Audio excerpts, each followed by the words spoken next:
Spartan fans, we're here with the associate head coach for San Jose State women's basketball, Ryan Cooper. Coach, last night it was a very tough loss for the San Jose State team, lost at the buzzer. How does the team come back from a loss such as that, in which it seemed like the Spartans had the game won? Yeah, I'll tell you what, it was a tough one. We obviously had our chances to close that game out, and we didn't take advantage of it. And I think more than anything, that's a learning experience for the underclassmen. We can learn from that, and move on. And when we find ourselves in that situation again, hopefully this year we will execute better and make those plays, whether it be at the free throw line, execute a timeout where, we're really taking the ball out in the dead ball situation and we're executing and getting the ball where we need to get it.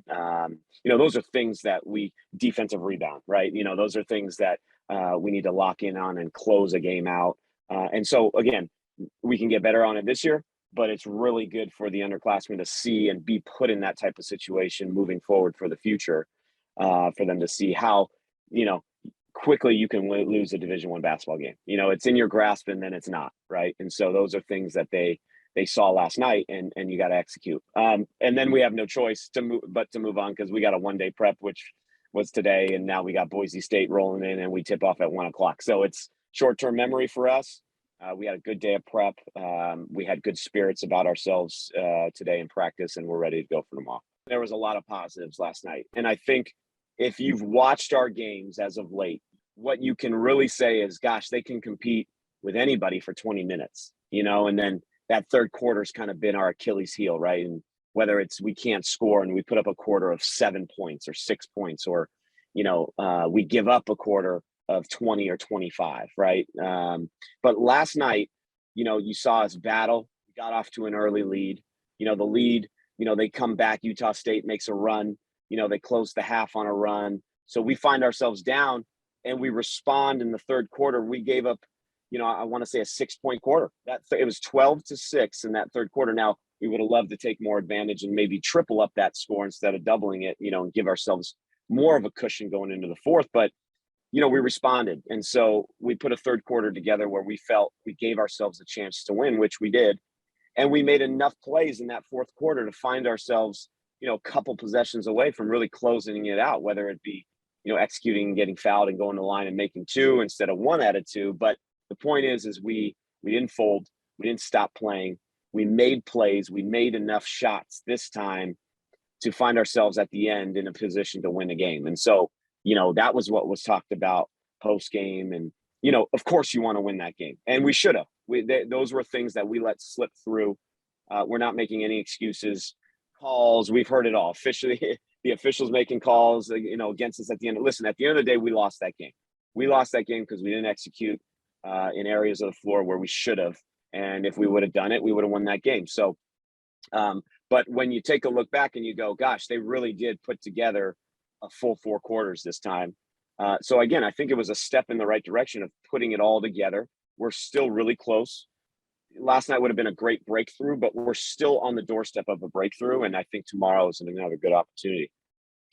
You mentioned how there were aspects of the game that the Spartans could have done better in, or were expected to do better in. One of those aspects of the game I thought was the free throw shooting. That became an issue for San Jose State, but generally I think the Spartans have been a fairly good free throw shooting team this season. Why do you think there was that struggle at the line last night? Well, you're right. I think we've shot the ball pretty well from the free throw line. And when we have gotten to the free throw line, it's been really good for us. We don't always find ourselves taking many attempts from there and getting to the line. But, I think it's attributed to, we haven't been in that situation very much this year. It's been a while since we've been in a tight, close 1-2 possession game late in the fourth. And it's a different type of free throw. There's more pressure. You feel it a little bit more on the line. And it's just, I think that's the situation and the environment and the time and the score. And, that changes the approach. It shouldn't. But when you're not in it that many times in a season and you don't get that many reps in those type of environments and situations, it can change, the outcome of the shot. So I do think it's just attributed to, we haven't found ourselves in that situation very much, and the pressure of that moment, right? When you step to the line and you need to knock down two, and we go and we have multiple splits, right? We go and I think Sydney Lewis goes 1 for 2, Sophia Jones goes 1 for 2. When we're expecting them to knock down, 2 for 2s. And so I think that's really what you can take a look at and say, gosh, next time we're in a close game like that, they've had that feeling now, they know what to expect, the pressure, they're going to toe to the line and they're going to knock down 2. So I think that's what, we talked about, just we haven't seen ourselves in that situation. So good to be in it last night, and moving forward, I'm confident that we can make those. You brought up Sydney Lewis. Sydney Lewis had a double-double last night in the game against Utah State. She had struggled for a few games prior to that one. She still kind of struggled early on offensively, but it seems like she's getting back to where she was. Do you think that's where she's headed? And what can she do to speed up the improvement on the offensive end? Yeah, I think you're right. I think last night was good for her, especially the second half. She was really efficient in the second half, of that ball game. And then if you watch the first half, to her spots, she got to her spots, and gosh, she must have had 3 or 4 that were halfway down, that hit every angle of the rim multiple times and pops out. So a little bit of unfortunate luck there and early on, but she's taking shots from places that she's effective in, and so we know it's just a matter of time. I think the season as a player, you're going to find yourselves going through ups and downs, individually and with your production and your shot, and so she's staying the course. She's staying the course. She's still rebounding the basketball for us, and she's still defending. And so we know that we're going to keep getting her the ball in those spots. She's our anchor, and so we have all the confidence in the world that those are going to drop for us. And you've seen her get hot before, and it's really quick. She can turn the page and go for 24 just like that, like she did at Colorado State. So, we're confident in Sydney Lewis. Another area for the Spartans in which it's kind of been a problem throughout the season, but last night seemed like there was some improvement in the rebounding margin, but that last rebound that the Spartans needed to get, they couldn't get. Was that just a lapse in crunch time, or does that speak to a larger theme on the season of this team? Maybe they lack the personnel to get the rebounding that you need to win consistently. Yeah, I mean, last night, especially late, when you're in situations where you're switching 1 through 5, late in the shot clock, late in the game clock, and there's really not offense being run. It's just kind of 5 out, 4 round 1, and the time is ticking and people are moving, and there's a random screen here or there, and we're switching and we're contesting, and and so we're kind of out of position sometimes in those possessions, and you got to just dig in and grind and go get it, and that's and we just had a bad bounce last night, especially when we needed it late. We didn't have a body on a body there on a box out situation, and ball kind of dropped right in the middle of the floor at the nail and the free throw line, and we didn't have a guard to clean it up. And but I think that's different if when you're running stuff and what they're running, and the shot's coming from a specific location and you got a specific box out responsibility. But when you get in those scramble situations late in the game and people are just moving around on the fly, sometimes you can find yourself out of position, especially posts are coming out switching high on a shot, and so you don't have your traditional 4s and 5s down and around the blocks trying to rebound, and that ball gets tipped out, and they haven't come back and trying to secure that ball. So unfortunate possession for us last night, but I think we've gotten better, right? Every game we've gotten just a little bit better. We've cleaned up the rebounding margin against Air Force, and we were a little tighter there. We were a little tighter last night, so collectively we're getting better on the glass. We're here with associate head coach for San Jose State women's basketball, Ryan Cooper.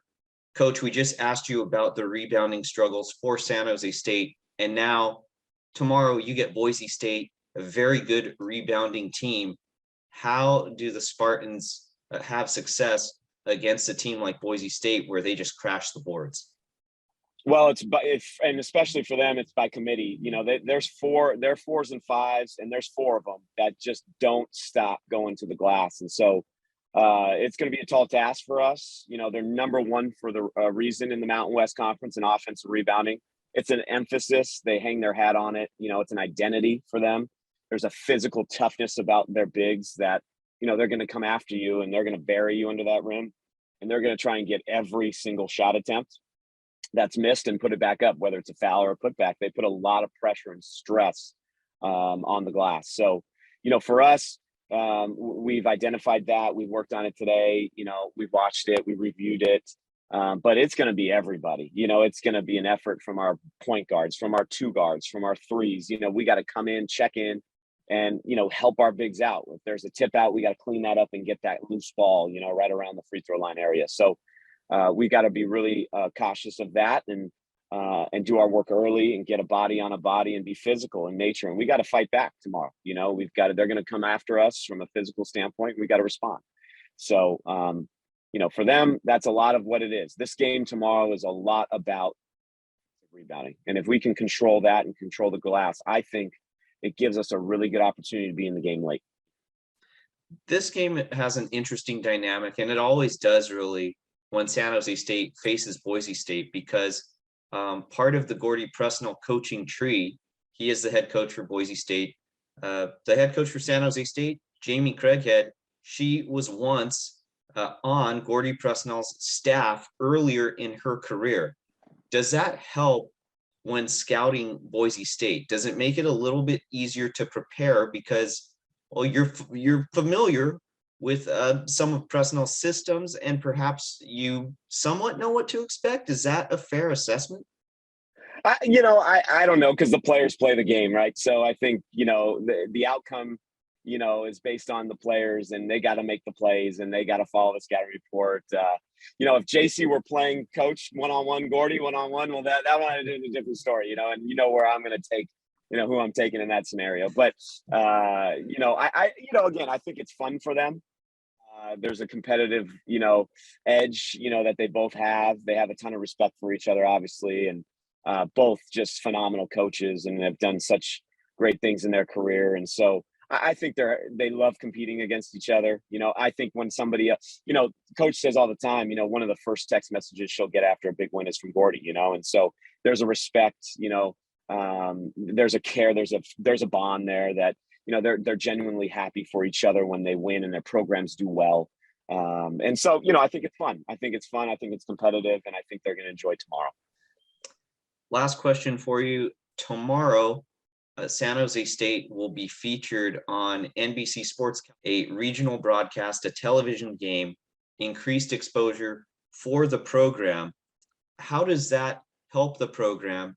And is there an added pressure to win because you're on a bigger stage, a bigger platform? And I also, Mark Spears of ESPN, he will be an analyst in the coverage tomorrow, a well-respected and regarded sports writer, and really well-respected and well-known in basketball circles. So just tell me your thoughts on the increased coverage and the visibility of San Jose State women's basketball, especially tomorrow. Yeah, it's awesome. I think it's really phenomenal for the program. I'm really happy for Coach JC. You know, she's built this thing over the course of 9 years, and she deserves this. Her program deserves this attention. She's done some phenomenal things here. And so number one, I think it's well deserved. Number two, shout out to Mark Spears for being on the broadcast tomorrow. He's awesome. He's done, you know, big time things, and obviously just such a knowledgeable basketball mind that's going to call the game. And so excited for San Jose State just in general.